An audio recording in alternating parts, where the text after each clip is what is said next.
Assalamualaikum warahmatullahi wabarakatuh. Bismillahirrahmanirrahim. Ashhadu an la ilaha illallah wa ashhadu anna Muhammadar Rasulullah. Allahumma salli ala sayyidina Muhammad wa ala ali sayyidina Muhammad. Rabbi shrah li sadri wa yassir li amri wahlul 'uqdatam min lisani yafqahu qawli. Amin. Bismillahirrahmanirrahim. Salam hormatku buat para sahabat-sahabatku tercinta, baik yang ada di dalam maupun yang ada di luar negeri dan dimanapun. Semoga kita semua selalu di dalam lindungan Allah Subhanahu wa Ta'ala. Amin ya Rabbal Alamin. Pada subuh yang indah ini, sebelum kajian kita mulai, marilah bersama-sama mengumandangkan kalimat-kalimat thayyibah. Subhanallah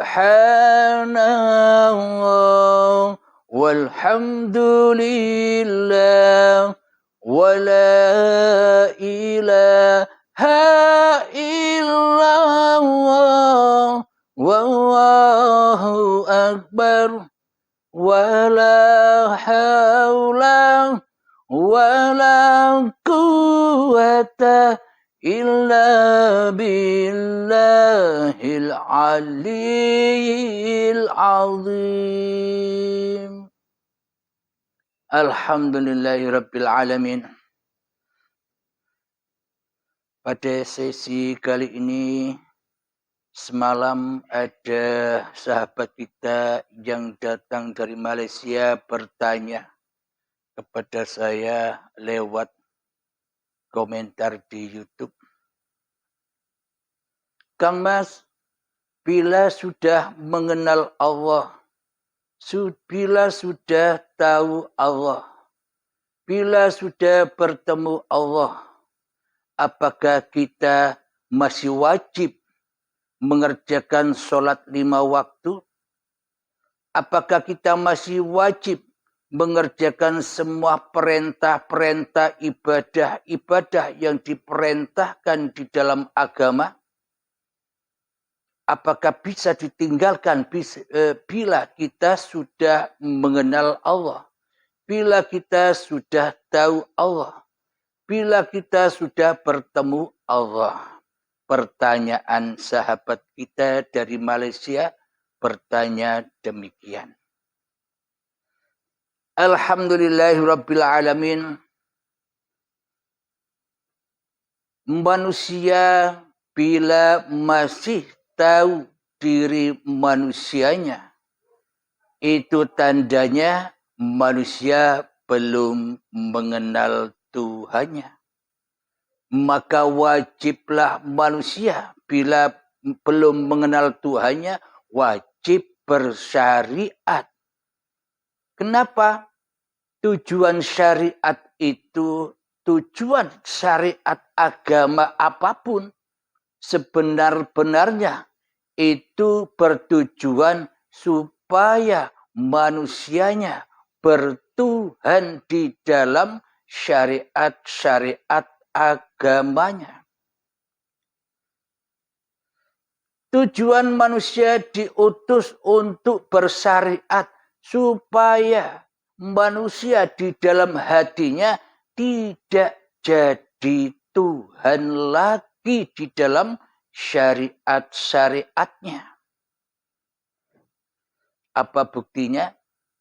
Bila manusia menyatakan bahwa dirinya bertuhan, tentunya manusianya sudah tak bisa lagi apa-apa. Tentunya manusianya sudah tak bisa lagi bersiapa-siapa. Bila manusia menyatakan bahwa dirinya bertuhan, ditandai sudah tak adanya dirinya di hatinya. Maka yang ada hanya lillahi ta'ala. Pas sudah dengan ayat Allah di dalam doa iftitah. Inna salati wa nusuki wa mahyaya wa mamati lillahi rabbil alamin. Sesungguhnya ibadah-ibadahku, sesungguhnya solat-solatku, sesungguhnya hidup dan matiku, semuanya hanya milik Allah, Sang Pencipta dan Sang Pengada, serta Sang Pewujud diriku di dunia ini. Inilah iman dan akidah yang dibawa Nabi Muhammad sallallahu alaihi wasallam sebagai utusan Allah. Maknanya di dalam segala aktivitas ibadah, solat, ibadah, aktivitas apapun, supaya ia mengandung di dalam ibadah, maka innamal a'malu binniyah. Awalilah semua pekerjaanmu dengan niat. Dengan niat itulah supaya kita tidak jadi Tuhannya solat. Supaya kita tidak jadi Tuhannya ibadah-ibadah kita. Supaya kita tidak menjadi Tuhannya aktivitas-aktivitas kita. Supaya kita tidak menjadi Tuhannya kehidupan kita. Supaya kita tidak menjadi Tuhannya badan-badan kita sendiri. Itulah tujuan niat dan inilah innad dina indallahil Islam. Inilah yang dimaksud sesungguhnya agama yang diridhoi di sisi Allah itu ketika selamatnya hatimu menuju Tuhan yang telah menciptakan kamu. Namun bila hati kita belum selamat, namun bila hati kita masih kewujudan diri manusianya di hatinya, meskipun syariat sudah kita penuhi, solat 5 waktu sudah kita penuhi, solat rawatib sudah kita penuhi, ibadah-ibadah sudah kita penuhi, bila di dalam hati kita yang ada, yang wujud, yang kuasa, yang hidup, masih diri manusia kita yang mentuhani syariat-syariat manusia kita, maka semuanya ya percuma. Sia-sia saja. Bahkan itu menjadi racun-racun diri kita sendiri. Dengan itu, dengan sholat, dengan ibadah, dengan banyak zikir, dengan banyak sholawat, menjadikan hati kita semakin sombong kepada Allah. Mengakibatkan hati kita semakin jauh dari Allah. Kenapa? Karena yang jadi Tuhan bukan Allah di hati kita selama ini. Inilah bukti bahwa selama ini bila kita belum mengenal, bertemu, menghadap Tuhan yang menciptakan kita, ya kita wajib dituntut belajar syariat. Agar kenapa? Agar bila kita sudah mengenal Allah, bertemu Allah, untuk meninggalkan syariat-syariat yang kita miliki dahulu, baru kita bisa ketemu Allah. Bila kita tidak bisa meninggalkan syariat-syariat ibadah kita, bila kita tidak bisa meninggalkan solat-solat kita, mana mungkin kita bisa berjumpa dengan Allah. Sementara yang jadi Allah selama ini masih diri kita sendiri di hati kita. Alhamdulillahirabbil alamin. Jadi ketika masih manusia menjadi Tuhannya dirinya sendiri, maka manusia menjadi rasulun nafsinya sendiri, menjadi rasul hawa nafsunya sendiri, selalu menyuruh badan ke sana, selalu menyuruh badan ke sini, selalu menyuruh badan untuk sholat, selalu menyuruh badan untuk ibadah, selalu menyuruh badan untuk ngaji Al-Quran, selalu menyuruh badan untuk sholawatan, selalu menyuruh badan untuk zikiran, dan sebagainya. Jadi yang mentuhani di dalam hati kita bukan Allah, tapi masih hawa nafsu kita yang memerintah seenaknya kepada badan yang bukan miliknya.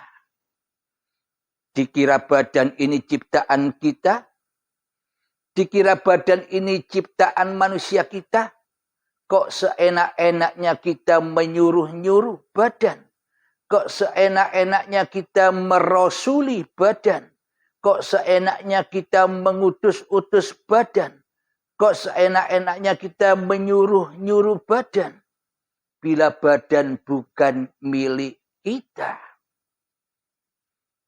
Alhamdulillahirabbil alamin. Sebelum kami jawab dengan sedetil-detilnya, wajib diketahui dahulu apa sebelum terjawab yang seharusnya kita ketahui dulu.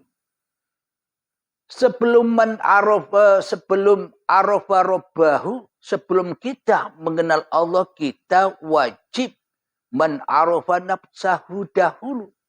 Kita wajib tahu diri dahulu. Siapa sebenarnya diri kita ini? Sadarkah diri kita ini hanyalah makhluk? Sadarkah diri kita ini hanyalah ciptaan? Sadarkah kita bahwa diri kita ini hanyalah diadakan?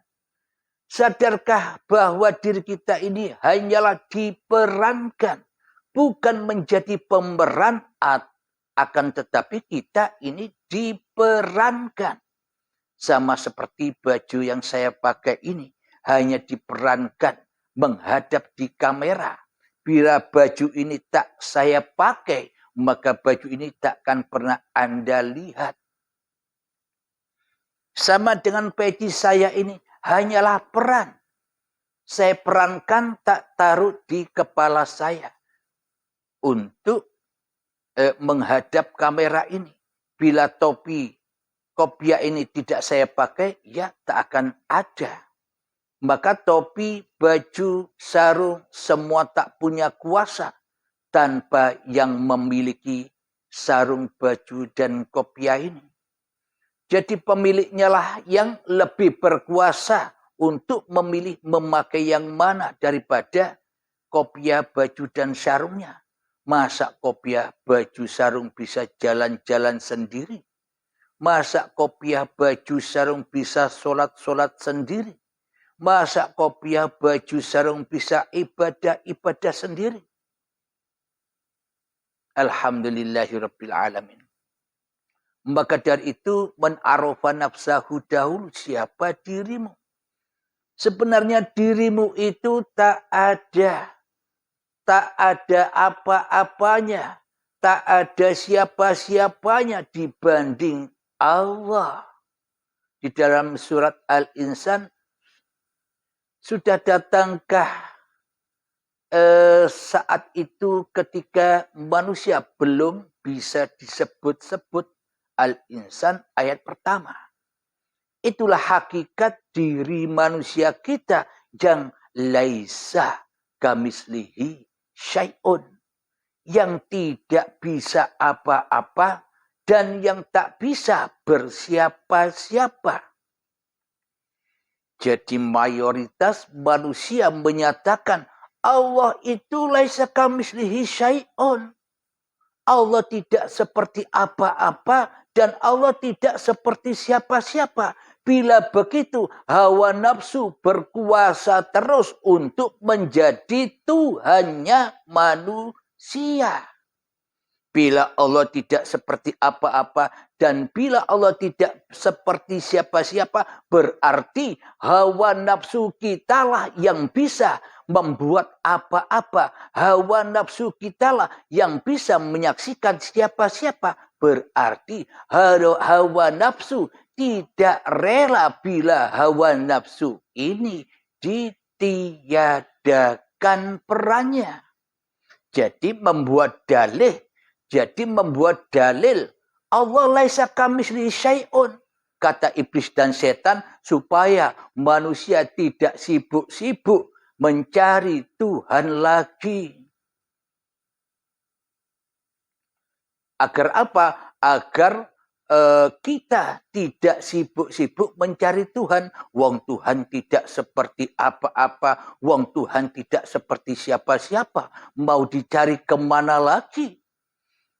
Pada intinya iblis dan setan supaya kita manusia sudah jemu mencari Tuhan lagi. Wong tak bisa dicari. Katanya tidak seperti apa-apa dan tidak seperti siapa-siapa. Lah membingungkan itu. Alhamdulillahirabbil alamin. Sama halnya Allah Maha Gaib. Katanya Allah Maha Gaib. Yang Maha Nyata manusianya. Sebenarnya yang jadi Tuhan ini Allah apa manusia? Sebenarnya yang jadi Tuhan ini Allah apa diri kita di hati kita? Kau Allah ditiadakan, kau Allah diadamkan, kau Allah digaibkan, yang ada, yang wujud, yang hidup, yang berkuasa atas diri kita masih diri manusianya. Selama-lamanya kita takkan pernah menemukan Tuhan bila Tuhan itu gaib keberadaannya. Kita ditipu mentah-mentah oleh iblis dan setan. Ditipu oleh hawa nafsu kita sendiri. Makanya dari itu wajib kita memeranginya guna untuk menemukan Tuhan yang menciptakan diri kita. Kalau kita tak bisa berperang, mana mungkin kita bisa menemukan Tuhan? Bila kita belum menemukan Tuhan, mana mungkin kita bisa ibadah, bro? Salat dan ibadahnya ya sia-sia. Maka akan menjadi menumpuk-numpuk racun-racun di hati saja. Tambah gelap dirimu dengan ibadahmu. Tambah gelap dirimu dengan tahajudmu. Tambah gelap dirimu dengan duha-duhamu. Tambah gelap dirimu dengan puasa-puasa sunnahmu. Tambah gelap dirimu dengan ilmu-ilmumu. Tambah gelap dirimu dengan amal-amalmu. Tambah gelap dan menjadi racun kebanggaan dan kemuliaan hatimu atas orang lain. Kenapa? Karena tidak mentuhankan Allah di hatinya, tapi mentuhankan iblis dan setan selama ini di hati kita. Siapa sih sebenarnya kenyataan iblis dan setan itu? Jadi dihembuskanlah oleh iblis dan setan bahwa setan itu gaib. Kau tak akan melihat aku, kata setan. Setan itu gaib. Jadi tidak usah cari-cari aku, kata setannya. Kenapa? Agar setannya tak bisa diperangi. Mana mungkin kita bisa berperang dengan makhluk gaib? Ya kalah terus. Musuh kita tak nyata, ya keok terus. Ya kalah terus. Ya ambruk terus. Ibadahnya ambruk. Kehidupannya ambruk. Badannya ambruk, fana, disiksa terus. Ibadah-ibadahnya ambruk. Kenapa? karena menyembah yang ambruk, yakni iblis dan setan. Akan tetapi kenyataannya di dalam Al-Quran sudah diabadikan siapa musuhmu. Bukan Allah musuhmu. Selama ini Allah kau jadikan musuh-musuhmu. Selama ini Allah sebagai pencipta dirimu kau tiada-tiadakan. Selama ini Allah kau jadikan musuhmu. Kau goib-goibkan. Selama ini Allah kau jadikan musuhmu sebagai yang tidak kau kuasakan di dalam hatimu. Berarti kita meskipun ibadah, berarti kita meskipun sholat, ternyata di dalam hati kita, kita selalu memusuhi Allah daripada menyembah Allah. Sebenarnya di dalam sholat dan ibadah-ibadah kita, kita menjauhi Allah daripada mendekatkan diri kepada Allah. Itu aplikasi di dalam hati kita selama ini yang tidak pernah kita sadari. Karena kita selama ini tidak rajin membaca kitab suci yang ada di dalam hati kita. Kita hanya membaca kitab-kitab yang kotor selama ini. Kitab apa? Kitabnya iblis dan setan. Maknanya hawa nafsu kitalah yang merasa bisa membaca, bisa tahu, bisa mendengar, bisa melihat. Itulah ayat-ayat setan. Selama ini yang kita baca hanyalah ayat-ayat setan daripada ayat-ayat sucinya Allah. Bagaimana mungkin kita bisa membaca ayat sucinya Allah? Wong kita belum ketemu Allah. Wong kita belum tahu Allah. Wong kita tidak tahu siapa Allah sebenarnya. Lalu bagaimana mungkin kita bisa beramal soleh kepada siapa? Kita peruntukkan amal soleh itu bila bukan kepada untuk pemuas hawa nafsu kita sendiri selama ini. Jadi bukan untuk Allah tapi untuk pemuas hawa nafsu kita sendiri selama ini. Jadi seolah-olah manusianya bisa sholat-sholat sendiri. Manusianya bisa ke masjid-masjid sendiri. Manusianya bisa ke gereja-gereja sendiri. Manusianya bisa ke wihara-wihara sendiri. Manusianya bisa beribadah menurut agamanya masing-masing sendiri. Karena di dalam hatinya belum ada Tuhan, ya semuanya bakal tersesat. Diabadikan di dalam Al-Quran, ya ayyuhalladzina amanu, wahai manusia-manusia yang percaya bahwa Tuhan itu ada. Ini maknanya. Jadi ayat ini bukan untuk orang Islam saja. Ayat ini untuk seluruh manusia. Karena seluruh manusia itu ya ciptaan Allah. Bukan ada Tuhan-Tuhan yang banyak menciptakan hamba-hamba sendirinya. Allah menciptakan orang Islam. Allah menciptakan orang Nasrani. Yahudi diciptakan oleh Tuhan-Tuhannya orang Yahudi. Bukan begitu pemandangan di dalam bertuhan itu. Kenapa ayat ini ya ayyuhalladzina amanu, wahai manusia-manusia yang percaya di hatinya bahwa Tuhan yang menciptakan dirinya itu ada. Bahwa kita percaya bahwa kita ini tidak jadi-jadi sendiri. Yang percaya di dalam hatinya bahwa kita ini tidak ada sendiri. Bagi orang atau bagi manusia yang percaya di dalam hatinya bahwa dirinya hanyalah ciptaan yang menciptakan. Berarti ada Tuhan yang menciptakan manusiaku ini. Bagi siapa? Bagi seluruh manusia. Seluruh agama manusia. seluruh golongan manusia, seluruh aliran manusia, tak peduli karena manusia ya semuanya diciptakan, diadakan dan diperankan Sang Maha Pencipta. Jadi agama apapun kita, syariat-syariat apapun kita, ya ayyuhalladzina amanu, wahai orang-orang beriman, yakni orang-orang yang percaya di hatinya bahwa dirinya hanya makhluk, yang percaya di dalam hatinya bahwa dirinya hanyalah ciptaan, bukan Tuhan, bukan pencipta. Maka perintahnya udkhulu fis-silmi kafah.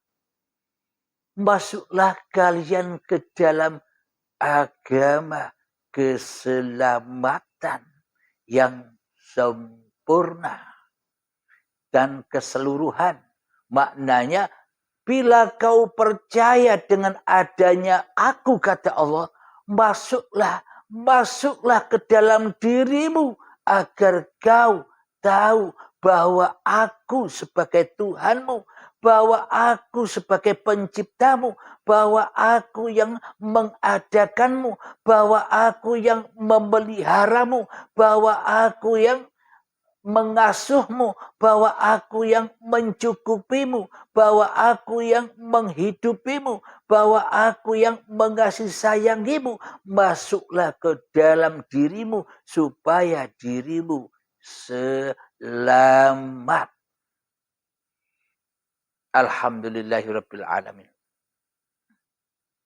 Jadi itulah agama yang menyelamatkan diri manusia dari perbudakan iblis dan setan. Kita wajib perang. Perang dengan siapa? Ya perang dengan diri kita sendiri. Alhamdulillahirabbil alamin. Jadi diabadikan di dalam Al-Quran pun setan bukan goib. Tapi setan nyata. Apa suratnya? Apa dalilnya?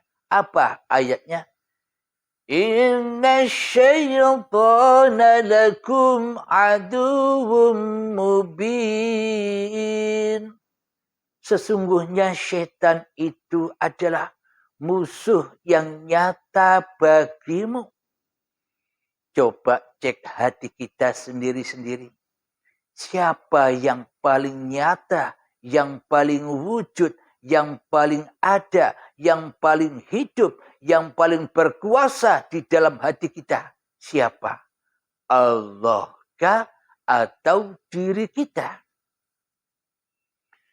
Bila yang wujud, yang nyata, yang hidup, yang berkuasa di dalam hati kita masih diri manusia kita, itulah setannya, bro. Jadi siapakah setan itu? Ya diri kita sendiri. Inilah setannya selama ini yang selalu menghalang-halangi wujudullah. Yang selalu menghalang-halangi uripe Allah. Yang selalu menghalang-halangi kuasa Allah. Jadi sebuah singgahsana Allah, semua sifat-sifatnya Allah sudah dipakai oleh hawa nafsu kita selama ini. Sudah diakui oleh hawa nafsu kita selama ini. Sehingga diri kita sok merasa menjadi Tuhan di dalam hati kita daripada menjadi hamba. Jadi diri kita selama ini sok menjadi sang pencipta di dalam hati kita daripada menjadi yang dicipta. Jadi diri kita sok merasa menjadi sang khalid di dalam hati kita daripada menjadi makhluk. Alhamdulillahirabbil alamin. Itulah kenyataan-kenyataan di dalam hati kita. Maka untuk berperang melawan kaum jahiliyah, berperang melawan diri kita sendiri yang selalu jahil dan jahil kepada Tuhannya ini, maka kita tidak bisa perang sendiri tanpa mendatangkan Rasulullah, tanpa mendatangkan Isa dan Al-Mahdi. Maknanya apa sih?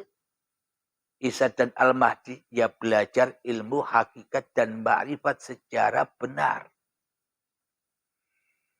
Jadi kejahiliaan hati ini, jadi kejahiliaan hawa nafsu ini agar bisa dipulangkan, agar bisa diislamkan, maka datangkanlah Rasulullah. Jadi berontaklah kita kepada perbudakan-perbudakan iblis dan setan selama ini yang kita diperbudak olehnya. Berontak, demo untuk meruntuhkan kerajaan iblis dan setan yang ada di dalam hati kita. Bila kita sudah tahu musuh kita yang nyata, ya enak perangnya. Yang sulit itu adalah manusia yang tidak tahu musuhnya, bahwa dirinya adalah musuh yang nyata baginya. Sehingga manusia pada buta membuat musuh-musuh orang-orang lain. Menjadikan agama-agama lain menjadi musuhnya. Menjadikan golongan-golongan lain menjadi musuhnya. Menjadikan aliran-aliran orang lain menjadi musuhnya. Salah fokus, salah musuh. Padahal musuhnya bukan di luar dirinya, tapi musuhnya adalah dirinya sendiri. Alhamdulillahirrabbilalamin. Jadi kembali ke tema yang tadi, setan itu selalu mengumandangkan, bro, Allah itu laisa kamitslihi syai'un. Allah itu tidak seperti apa-apa. Allah tidak seperti siapa-siapa. Tidak mungkinlah Allah menciptakan apa-apa. Tidak mungkinlah Allah menciptakan siapa-siapa. Hanya Engkau yang tahu apa-apa. Hanya Engkau yang tahu siapa-siapa di dalam hatimu. Ini kan menjerumuskan. Meskipun kelihatannya ayat itu memang ada di dalam Al-Quran, diabadikan di dalam Al-Quran, laisa kamitslihi syai'un. Benar, tidak ada yang salah. Tapi golongan siapa yang berada di sini? Bila manusia menyangka Allah laisa kamitslihi syai'un, ya selamanya manusianya tidak pernah bertuhan di hatinya. Selamanya manusia tidak bisa ketemu Tuhannya di hatinya. Lalu buat apa sholat-sholat dan ibadah kita? Muspro. Tidak ada gunanya. Wong itu hanyalah menambah penyakit-penyakit hati saja. Wong itu hanyalah menambah racun hati saja. Sebelum kita mengenal Allah. Karena yang merasa menjalankan ibadah dan sholat itu masih hawa nafsunya, ya semakin budeklah, semakin najislah hati ini. Bagaimana mungkin kita bisa nyembah Allah sementara kita kufur kepada Allah? Bagaimana mungkin kita menyembah Allah sementara kita selama ini selalu jahiliyah, mensekutukan Allah dengan diri kita sendiri di hati kita selama ini. Inilah kenyataan yang selama ini belum kita baca. Ayat-ayat suci Allah yang selama ini kita tinggalkan. Kita sibuk mencari di luar, tapi yang di dalam menjadi kuburan dan gelap. Kita sibuk berziarah ke para wali-wali. Kita sibuk berziarah ke makam para wali-wali. Sedangkan kuburan walinya di dalam hatinya mati. kuburannya sendiri, walinya di dalam hatinya gelap. Maka ya gelap semua. Karena Allah tidak memandang wajah dan hartamu. Allah tidak memandang ilmu dan amalmu. Allah tidak memandang nasab-nasab keturunanmu. Turunan siapa kamu. Tidak dipandang oleh Allah. Bila Allah memuliakan turunan Nabi. Kan'an kok celaka. Tidak mengikuti ayahnya Nabi Nuh. Jadi Allah tidak melihat itu semua. Allah hanya memandang siapa yang kau pertuhankan di hatimu. Bila yang kau pertuhankan di dalam hatimu adalah dirimu yang ada, yang wujud, yang nampak, yang jelas, yang berkuasa, yang berilmu, yang merasa beramal. Meskipun kau turunan presiden, meskipun kau turunan khalifah, meskipun kau turunan nabi pun, semuanya tak ada gunanya. Jangan kau mencari mulia. Karena yang mulia itu adalah Tuhan yang menciptakan kamu. Nabi Muhammad sallallahu alaihi wasallam baginda Nabi. Dan Nabi Isa pun juga pernah wanti-wanti berwasiat kepada para sahabat-sahabatnya. Wahai sahabatku, jangan pernah kau memulia-muliakan aku. Jangan pernah kau mendewa-dewakan aku. Aku ini hanyalah manusia biasa seperti kamu. Bedanya aku hanya menerima wahyu dari Tuhanku untuk kusampaikan kepada kamu. Namun dewakanlah, namun Tuhankanlah, namun muliakanlah Tuhanku dan Tuhanmu. Ini kata Nabi Muhammad sallallahu alaihi wasallam dan kata Nabi Isa alaihissalam. Jadi maknanya apa? Jadi dewakanlah, Tuhankanlah, muliakanlah hidup yang menghidupi aku dan hidup yang menghidupi dirimu. Itu yang harus kau mulia-muliakan. Itu yang harus kau dewa-dewakan. Itu yang harus kau hadap di dalam persembahan dan pengabdian hatimu. Alhamdulillahirabbil alamin. Kanjeng Nabi saja tidak cari mulia, kok manusia cari kemuliaan. Dia tambah jauh dari Tuhannya. Mulia kok dicari. Kenapa kok cari mulia? Karena sebenarnya tidak mulia. Maka cari itu cari mulia. Allah subhanahu wa ta'ala, uripe Allah, meskipun tidak kita muliakan, ya tetap mulia. Karena yang maha mulia. Meskipun Allah tidak kita sucikan di hati kita selama ini, yang kita sucikan hanyalah hawa nafsu kita sendiri, Allah tetap suci. Karena Allah maha suci. Tidak usah dicari lagi, tidak usah disucikan lagi. Wong Allah tetap suci. Alhamdulillahirabbil alamin. Jadi bila manusia sudah kembali ke alam laisa kamitslihi syai'un, bila manusia sudah sadar bahwa dari mana keberadaannya, yakni dari kegaiban. Manusianya dari ketiadaan, manusianya dari ketidakwujudan, manusianya berawal dari ketidakhidupan, manusianya berawal dari ketidakkekuasaan, ketidakkuasaan sesuai umurnya manusia. Seumpama saya umur 50 tahun. Di mana saya 50 tahun yang lalu? Kan tidak ada. Kan bukan siapa-siapa. Kan bukan apa-apa saya 50 tahun yang lalu.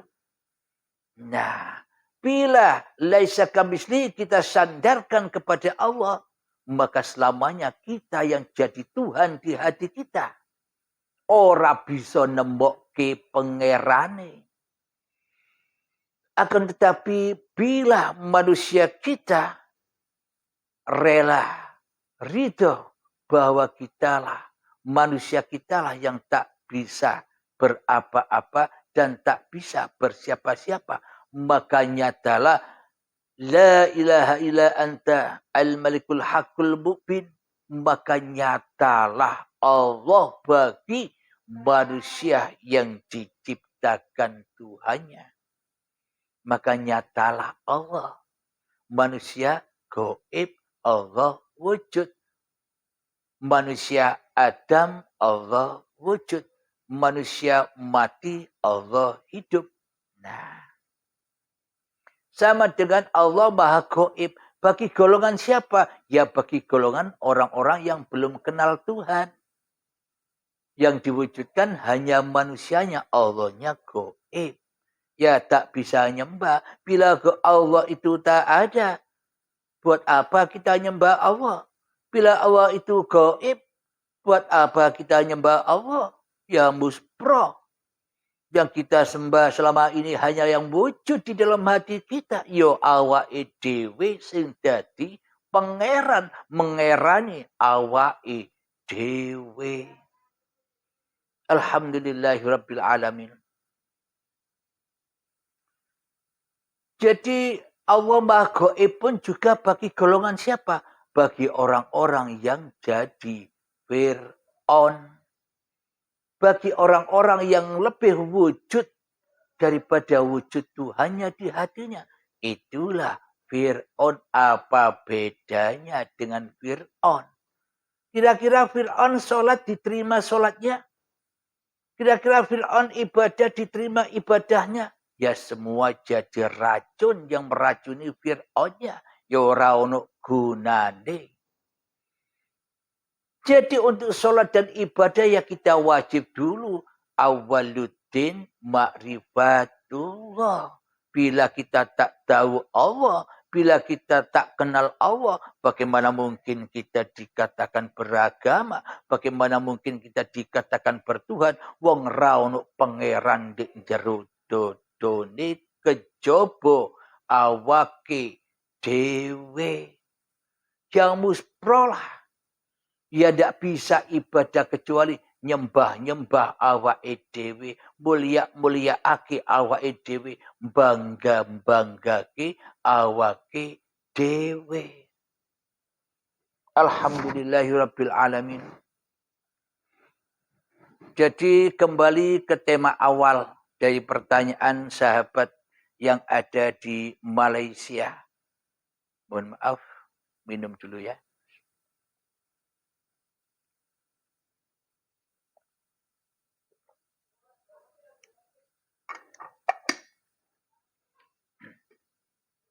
Kembali ke laptop kepada tema pertanyaan saudara kita yang ada di Malaysia.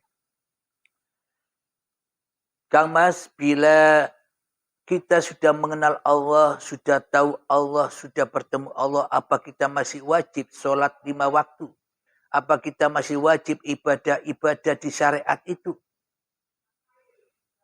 Bila Anda memang benar-benar sudah kenal Allah, bila memang Anda benar-benar sudah bertemu Allah, berarti ya Anda bebas meninggalkan sholat.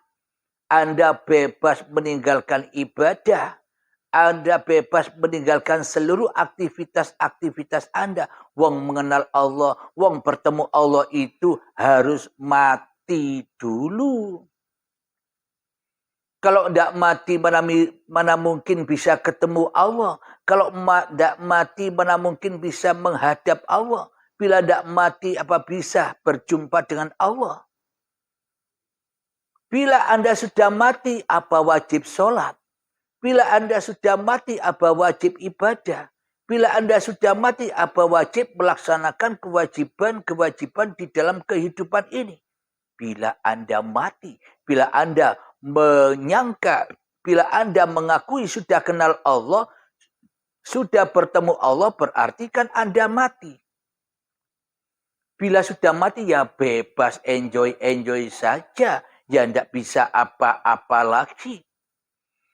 Namun bila Anda hanya pengakuan-pengakuan saja, etok-etok kenal wae, memahami hakikat makrifat yang salah paham, ya tidak boleh meninggalkan syariat, ya tidak boleh meninggalkan sholat, ya tidak boleh meninggalkan ibadah-ibadah. Wong yang merasa makrifat, wong yang merasa kenal, yang merasa tahu, yang merasa jumpa masih manusianya, masih angen-angen, masih eto-etoe, masih bayang-bayang wae. Jadi ya wajib sholat, wajib ibadah, wajib bekerja, wajib apa saja sesuai apa yang diwajibkan kepada manusia. Kalau kenalnya mung eto ewai yo ora bebas ninggalke syariat-syariate. Yo pasti masih disiksa dengan syariat-syariat manusianya. Namun bila benar-benar orang itu bertemu Tuhannya, menghadap Tuhannya, sebelum bertemu dan sebelum menghadap, dia mati dulu, baiat dulu, baru ketemu, baru bebas dari segala macam syariatnya. Kenapa? Karena sudah tak ada manusianya lagi di dalam hatinya. Karena sudah lillahi ta'ala adanya di dalam dirinya. Meskipun dia kelihatannya sholat, tapi hatinya lillahi ta'ala. Meskipun kelihatannya dia ibadah menurut orang lain, tapi di dalam hatinya manusianya sudah mati. Manusianya sudah lillahi ta'ala. Sholat dan ibadahnya, bekerjanya, naik motornya, merokoknya, duduknya, sudah bukan hak milik manusianya. Itu manusia yang sudah mengenal Tuhannya. Itu manusia yang sudah bertemu Tuhannya. Meskipun kelihatannya badannya masih hidup, menurut orang lain, tapi menurut dirinya, bukan manusianya lagi yang berkuasa dan yang hidup di dalamnya. Inilah yang dikatakan benar-benar bertuhankan Allah lillahi ta'ala. Bagaimana? Apa buktinya? Dengan paparan-paparan ini. Bahwa manusia harus mati dulu bila ingin bertemu Allah. Ya harus rojiun dulu baru ketemu Allah. Baru bebas dari syariat-syariat manusianya. Baru bebas dari iblis dan setan. Bila manusianya masih hidup, bila manusianya masih merasa berkuasa, ya mana mungkin bisa meninggalkan iblis dan setannya. Dan mana mungkin bisa bebas dari syariat-syariat manusianya. Wong manusianya merasa berkuasa atas seluruh syariat-syariat yang dijalaninya. Seakan-akan Allah tak ada kuasanya babar belas.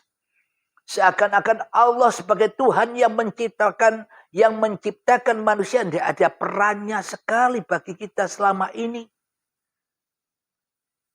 Jika begini, ngaku-ngaku bertuhan. Jika begini, ngaku-ngaku sholat.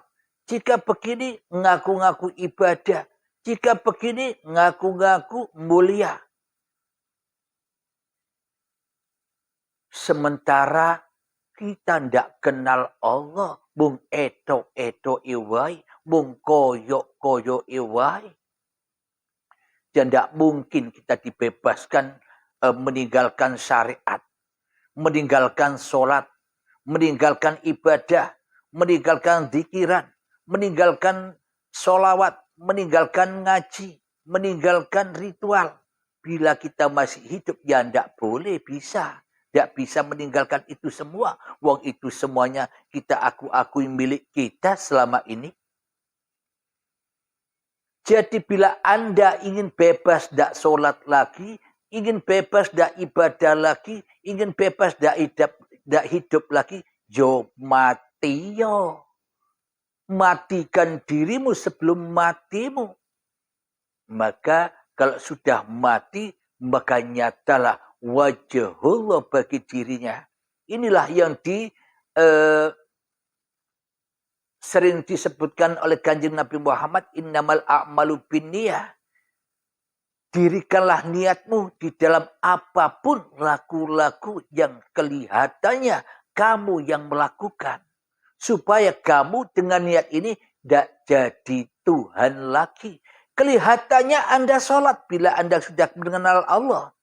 Kelihatannya bagi orang lain Anda sholat. Tapi sebenarnya di dalam diri Anda sendiri Anda tak bisa. Anda tak pernah bisa sholat tanpa uripe Allah.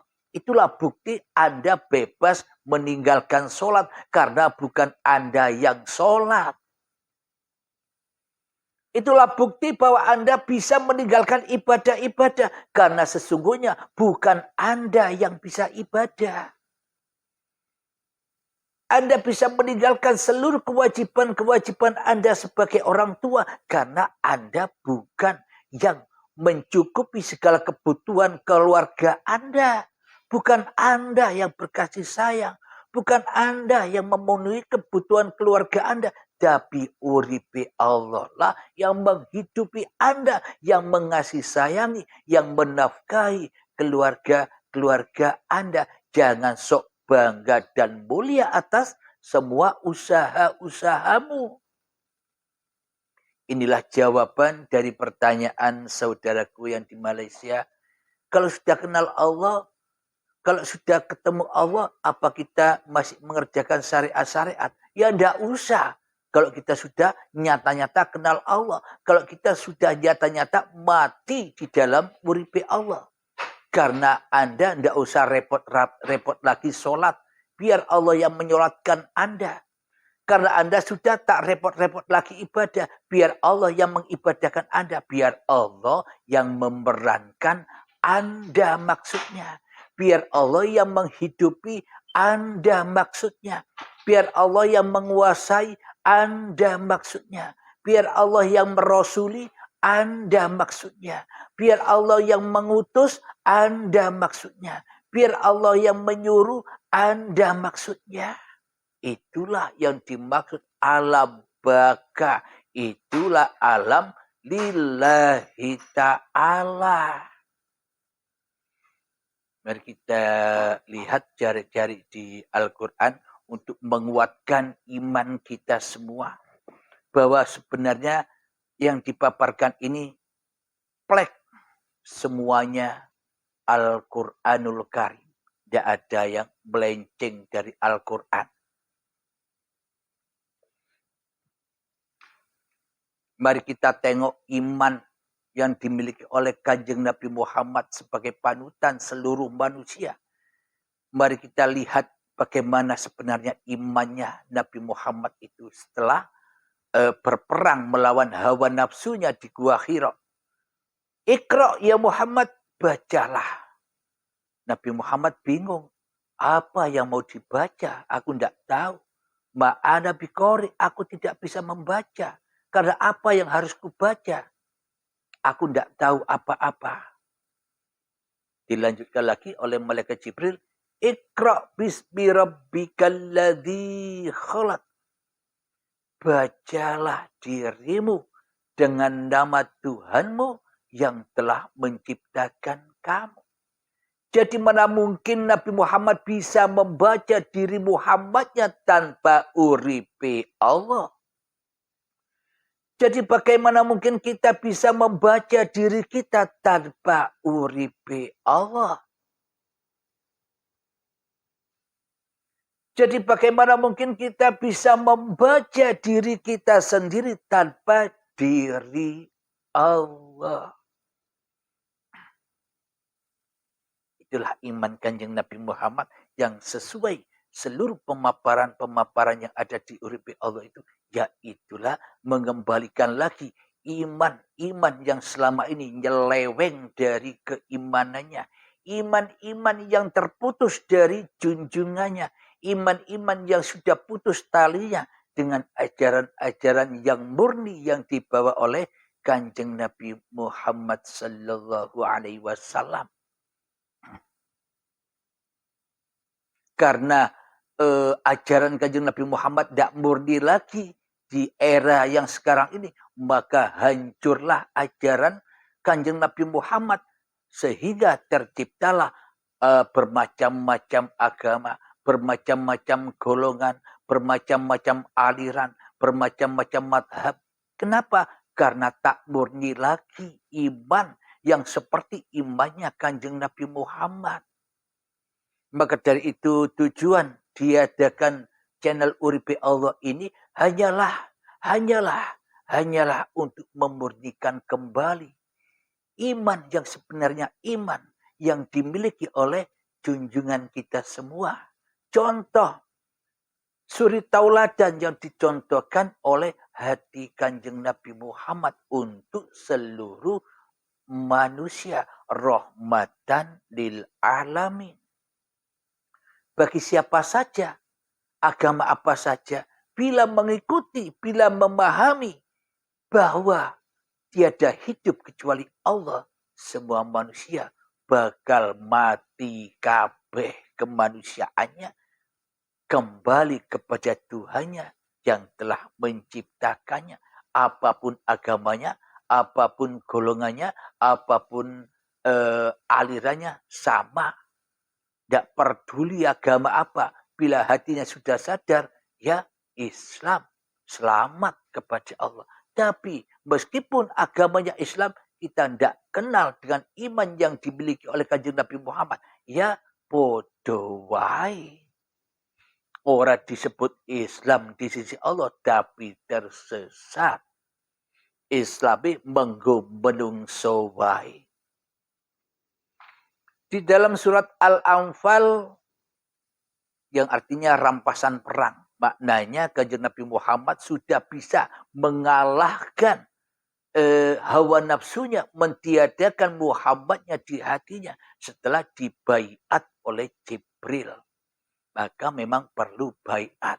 Kalau Anda sudah merasa mengenal Allah, ya silakan baiat sendiri kepada Allah. Alhamdulillahirabbil alamin. Di dalam surat Al-Anfal inilah kenyataan kebenaran tauhid atau bertuhannya Kanjeng Nabi Muhammad.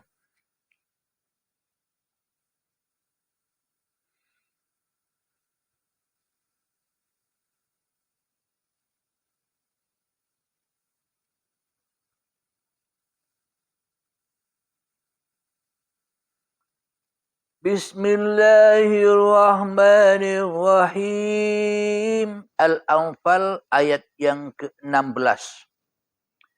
Falam taqtuluhum walakinna Allah qatalahum wa ma ramaita id ramaita walakinna Allah ramah waliyubaliyal mu'minina minhu bala'an hasana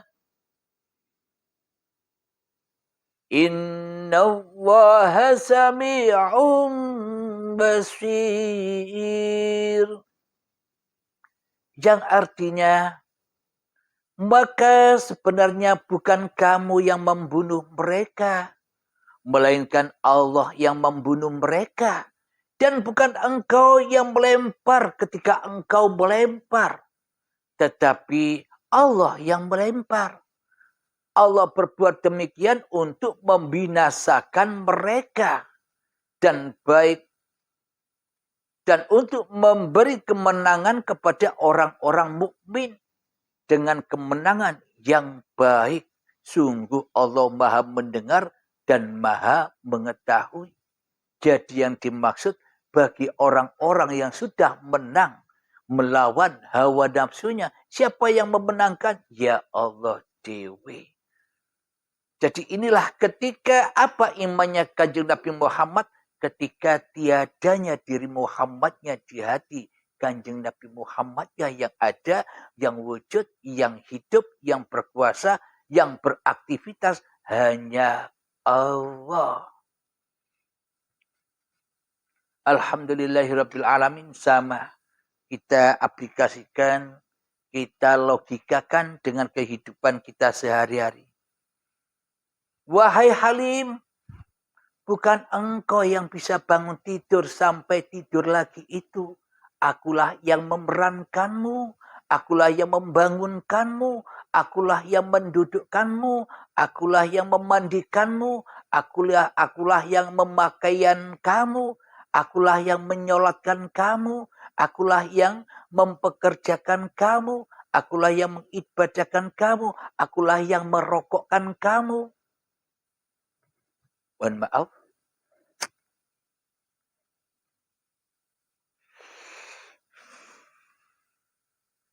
Jadi iman kanjeng Nabi Muhammad itu adalah La ilaha illallah.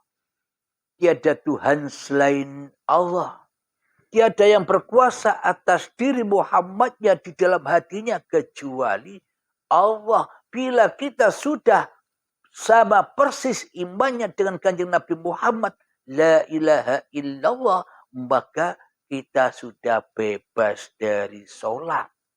Bebas dari ibadah, ra usah salat lan ibadah maneh, mati wae. Maknane semua yang kelihatannya seakan-akan kita salat dan ibadah sudah bukan urusan Anda lagi. Itu perannya Allah, itu kuasanya Allah. Inilah hati yang lillahi ta'ala itu. Maka dari itu kanjeng Nabi ketika sholat asik berlama-lama sampai bengkak kakinya. Kenapa? Karena asik di dalam kematian diri Muhammadnya. Tenggelam di dalam uripe Allah. Nikmat. Dalam sholatnya hingga bengkak tidak terasa. Yang ada hanya kenikmatan. Sama dengan kita semua. Bila kita sudah mengenal iman yang seperti yang diimani oleh kanjeng Nabi Muhammad, maka meskipun bencana, azab, masalah yang tidak enak, penyakit yang kita hadapi, ya kita enjoy saja. Wong itu yang memerankan Allah semua. Jangan ikut-ikut jadi Tuhan biar tidak disiksa. Apakah iman kita bisa seperti Nabi Muhammad? Ya pasti bisa. Wong sama-sama menungsane. Wong sama-sama ciptaan Allah. Wong sama-sama diisra mi'rajkan oleh Allah seluruh manusia. Nabi Muhammad itu kan contoh. Contoh untuk suri tauladan seluruh manusia. Ya wajib nyontoh seperti kanjeng Nabi Muhammad. Apanya? Iman hatinya. Iman hatinya yang dicontoh. Jadi jangan jadi rasulnya hawa nafsumu sendiri. Jangan jadi rasulnya setan. Jadilah Rasulullah. Datangkanlah Rasulullah di dalam hatimu. Maka hancurlah alam-alam kebodohanmu. Alam-alam kejahiliaan hatimu. Hancurlah iblis dan setan. Maka akan bertemu dengan bulan suci Ramadan. Bebasnya hatimu dari belenggu hawa nafsu, iblis dan setan. Suci terus, Ramadan terus. Dan akan bertemu dengan malam Lailatul Qadar. Ketika sudah malam hatimu dari dirimu, itulah Lailatul Qadar. Itulah malam yang gelap, malamnya kemanusiaanmu dikuasai, dikodari oleh Tuhan yang menciptakan kamu. Itulah Lailatul Qadar. Bukan yang di luar itu. Lailatul Qadar itu di dalam. Alhamdulillah. Mungkin jelas jawabannya Kang Mas ya. Jadi kalau Anda memang benar-benar mengenal Tuhan, itu tandanya Anda sudah mati. Bila Anda sudah mati, sudah tidak usah ngurus-ngurus lagi badan Anda. Biar Allah yang memerankan badan untuk berapa-apa saja. Baik sholat, baik ibadah. Sudah, Anda sudah tidak ikut-ikut lagi. Biar Allah yang mentuhani. Biar Allah yang merajai. Biar Allah yang menguasai. Anda santai-santai wae. Enjoy wae. Karena Anda sudah duduk di dalam jannah, di dalam surganya Allah. Kenapa? Karena Anda sudah mengabdi kepada Allah. Fadkhuli fi ibadi wadkhuli jannati. Kapan itu? Ketika hatimu sudah ya ayyatuhan nafsul mutmainnah, ketika hatimu sudah tenang, ketika apa? Ketika irji'i ila rabbiki radiyatan mardiyah. Ketika kau rela kembali kepada Allah dengan kematianmu, maka itulah wadkhuli fi ibadi, itulah pengabdian. Jadi di dalam hati kita tidak jadi Tuhan lagi kecuali Allah. Maka wadkhuli jannati, maka itulah surga. Mangkana mangkola la ilaha illallah dakhalal jannah. Barang siapa yang sudah teraplikasi la ilaha illallah di hatinya, maka dakhala wis melbu surga. Sudah di dalam surga, bukan besok, bukan akan, tapi sudah wis melbu surga dan menikmati kenikmatan yang teragung, yakni selalu kemanapun kau hadapkan wajahmu, disitulah aku, kata Allah. Alhamdulillahirabbil alamin. Mari kita akhiri sesi pengajian kali ini. Sebelum kita akhiri, mari kita gembahkan selawat dalimin daf'ul bala, agar hati kita terhindar dari balak-balaknya, dari zalim-zalimnya, dari kejahilian hati kita. Allahumma salli ala sayyidina Muhammad wa asghili zalimin bizalimin. Allahumma salli ala sayyidina Muhammad wa asghili zalimin bizalimin wa ahrijna min bainihim salimin wa ala alihi wa sahbihi ajma'in. Alhamdulillahirabbil alamin. Allahumma shalli ala sayyidina Muhammad wa ala ali sayyidina Muhammad.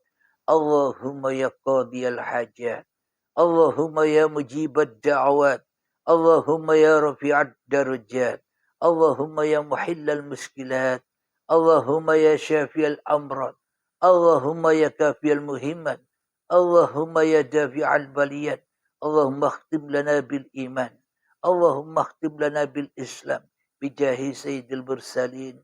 Rabbana atina fid dunya hasanah wa fil akhirati hasanah wa qina adzabannar. Wa sallallahu ala sayyidina Muhammad wa ala alihi wa sahbihi wasallam. Akhir kalam. Semoga apa yang dipaparkan pada hari ini, terutama saya sendiri dan kita semua, selalu mendapatkan syafaat dari Allah Subhanahu wa taala, syafaat dari uripi Allah, disambungkan antara hidup manusianya dengan hidup Tuhannya ketika hidup manusianya sudah tak berlaku lagi di hatinya. Amin ya rabbal alamin. Akhirul kalam. Assalamualaikum warahmatullahi wabarakatuh.